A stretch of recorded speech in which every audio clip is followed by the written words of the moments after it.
বিভিন্ন area supervisor এবং আমার সহকর্মী এবং উপস্থিত আরো যারা আছেন সাংঘিক সবাইকে আমার আন্তরিক সালাম। আসসালামু আলাইকুম। আমি ওমর ফারুক, শাখা ব্যবস্থাপক, আশুগঞ্জ, ব্রাহ্মণবাড়িয়া 370 টাকা। আমি নিজে একটি কবিতা লিখেছি। আসলে কবিতা তো লিখি না বা লেখা ওইভাবে হয় না, সেই ক্ষেত্রে নিজে চেষ্টা করছি যেটুকু তার উপর ভিত্তি করে একটি কবিতা লিখছি, সেটাই আমি তো আপনাদের সামনে উপস্থাপন করছি। সেটা হলো শক্তিকে নিয়ে। শক্তির এই কবিতার নাম হলো শক্তির উৎস। যার জন্ম 92-তে, দুস্থদের আস্থা তাতে। হুমায়ুন ইসলাম চেয়েছিলেন কি অসহায়দের উন্নতি।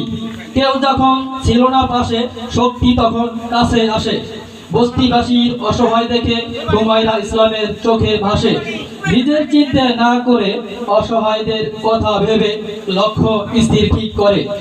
অন্ধকারে জ্বালাবো প্রদীপ, অসহায়দের মুক্তি করে। আমরা কর্মী কি করি, মানুষের উন্নয়নে কাজ করি। শক্তি মোদের দিয়েছে কি সুযোগ সুবিধার ভান্ডারি।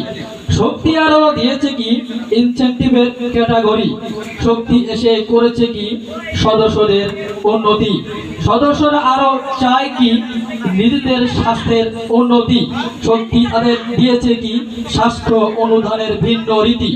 শক্তি একটি প্রতিষ্ঠান যেখানে নাই ঠাই ঠাই। আমরা সবাই ভাই ভাই। আরো কিছু আছে ভাই, শক্তির সাথেই থেকে যায়। ধন্যবাদ সবাইকে।